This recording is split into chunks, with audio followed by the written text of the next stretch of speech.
একবার নয় দুবার মেক্সিকোর সবচেয়ে সুরক্ষিত কারাগার ভেঙে পালিয়ে আন্তর্জাতিক অপরাধ জগৎকে হতবাক করে দিয়েছিলেন কুখ্যাত মাদক সম্রাট হোয়াকিন আর্কিভেলদো গুজম্যান লোয়েরা, যিনি বিশ্বজুড়ে পরিচিত এল চেপো নামে। তার দ্বিতীয়বারের জেল পালানোর ঘটনাকে এখনো বিশ্বের অন্যতম দুঃসাহসিক অপরাধ হিসেবে বিবেচনা করা হয়। এল চেপোর জীবন কাহিনী যেন বাস্তবের এক রুদ্ধশ্বাস ক্রাইম থ্রিলার। খাটো গড়নের কারণে এল চেপো নামে পরিচিত এই মাদক মাফিয়া একসময় ফোর্বস ম্যাগাজিনের বিশ্বের ধনী ব্যক্তিদের তালিকায় স্থান পেয়েছিলেন। মাদক পাচার, সহিংসতা ও একাধিক হত্যাকাণ্ডে জড়িত তার অপরাধ সাম্রাজ্য দক্ষিণ আমেরিকা ছাড়িয়ে যুক্তরাষ্ট্র পর্যন্ত বিস্তৃত ছিল। 2014 সালে দ্বিতীয়বার গ্রেফতারের পর এল চেপোকে রাখা হয় মেক্সিকোর সর্বোচ্চ নিরাপত্তার কারাগার অ্যালটিপ্লানোতে। কংক্রিটের পুরো দেয়াল, সেন্সর ও 24 ঘন্টার সিসিটিভি নজরদারিতে ঘেরা এই কারাগারকে প্রায় দুর্ভেদ্য বলেই মনে করা হতো। কিন্তু সে কঠোর নিরাপত্তা শেষ পর্যন্ত তাকে আটকাতে পারেনি। তদন্তে জানা যায় প্রায় 1 বছর ধরে নিখুঁতভাবে পালানোর পরিকল্পনা করেছিলেন এল চেপো। স্ত্রী এমা কোরোনেল আইপুরোর মাধ্যমে বাইরের সঙ্গে যোগাযোগ রেখে তিনি 1521 মিটার দীর্ঘ একটি সুড়ঙ্গ খোঁড়ার ব্যবস্থা করেন। কারাগারের কক্ষে ক্যামেরা থাকলেও শৌচাগারে কোনো সিসিটিভি ছিল না। এই দুর্বলতাকে কাজে লাগান তিনি। শৌচাগারের মেঝের নিচ থেকে শুরু হয়েছিল সুড়ঙ্গের পথ। 2015 সালের জুলাইয়ে শৌচাগারে যাওয়ার অজুহাতে একটি সরু গর্ত দিয়ে নিচে নেমে যান এল চেপো। সেখানে আগে থেকেই আলো, বাতাস ও চলাচলের সুবিধা সহ সুড়ঙ্গ প্রস্তুত ছিল। এমনকি দ্রুত পালানোর জন্য রাখা ছিল একটি মোটরসাইকেলও।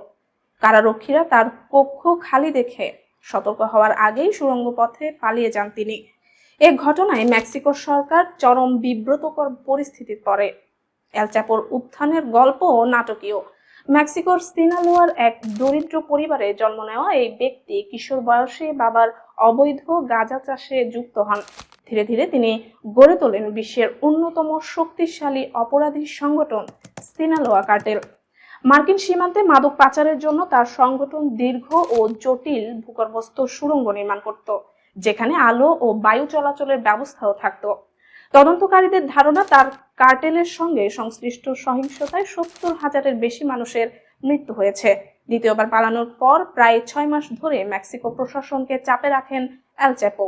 শেষ পর্যন্ত তার কার্টেলের কয়েকজন সদস্যের দেওয়া তথ্যের ভিত্তিতে সিনালোয়ার লস মোচিস এলাকায় এক অভিযানে তাকে পুনরায় গ্রেফতার করে সেনাবাহিনী। ওই অভিযানে 5 জন নিহত হন।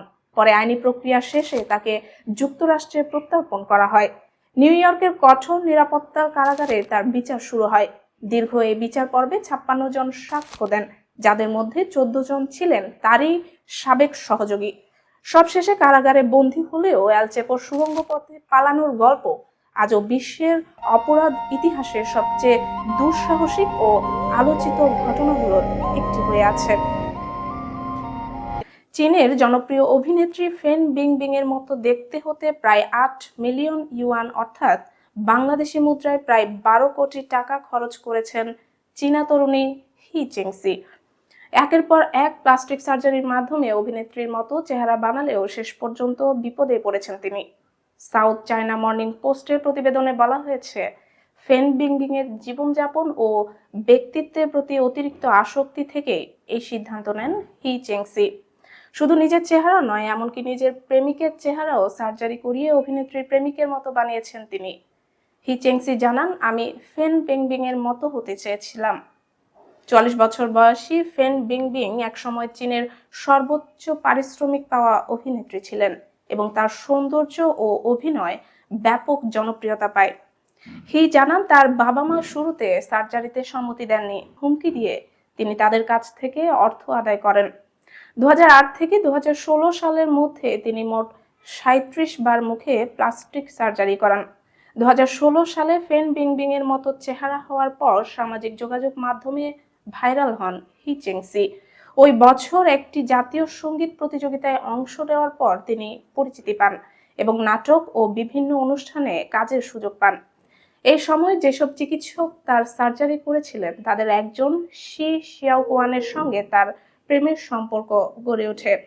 দুজন মিলে বিভিন্ন অনুষ্ঠানে অভিনেত্রীর নকল হিসেবে উপস্থিত হতে থাকেন। তবে 2018 সালে ফেন বিংবিং কর ফাঁকির কেলেঙ্কারিতে জড়িয়ে পড়লে তার ক্যারিয়ারে বড় ধাক্কা আসে এবং চীনে তার কাজের উপর নিষেধাজ্ঞা দেওয়া হয়। এর প্রভাব পড়ে হি চেংসির জীবনেও। অভিনয়ের প্রস্তাব বন্ধ হয়ে যায় এবং তাকে ফ্যাশন ডিজাইনের পেশায় যুক্ত হতে হয়। অভিনেত্রীর মতো চেহারা হওয়ায় একসময় তার পরিচয়ের শক্তি ছিল, কিন্তু ট্যাক্স কেলেঙ্কারিতে জড়ানো এক তারকার অনুকরণ করায় শেষ পর্যন্ত তিনি মানুষের বিরূপ প্রতিক্রিয়ার মুখে পড়েন। 2026 সালে ইউক্রেন যুদ্ধের সমাপ্তি ঘটতে পারে এমন আশাই করছেন অধিকাংশ রুশ নাগরিক। রাশিয়ার রাষ্ট্রীয় মালিকানাধীন জনমত গবেষণা সংস্থা ভিটসিউমের এক সাম্প্রতিক জরিপে এই চিত্র উঠে এসেছে। বুধবার প্রকাশিত বার্ষিক জরিপের ফলাফলে বলা হয়, বিদায়ী বছরের তুলনায় আগামী বছর ও তার পরের সময় নিয়ে রুশ সমাজে আশাবাদ বেড়েছে।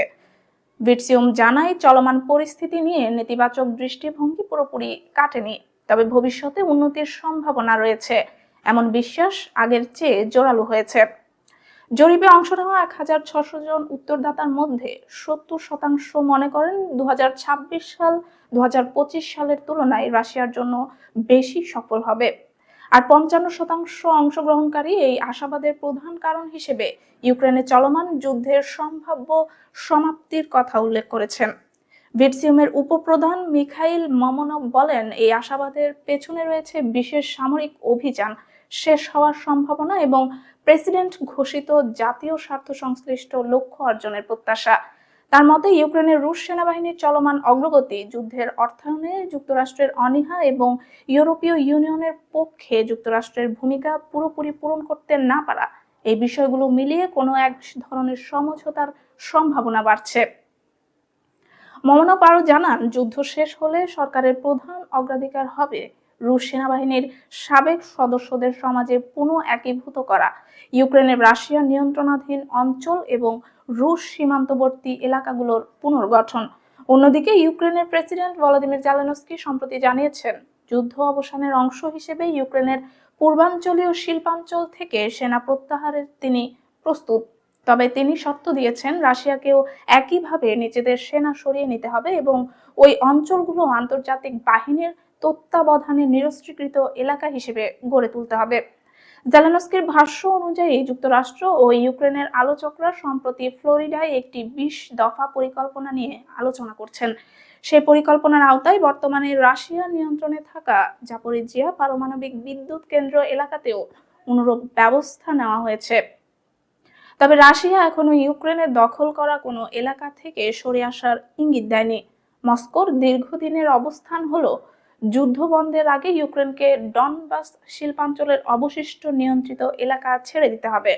বর্তমানে রাশিয়া লুহানস্ক অঞ্চলের প্রায় পুরো অংশ এবং দোনেৎস্ক অঞ্চলের প্রায় 70% নিয়ন্ত্রণে রেখেছে।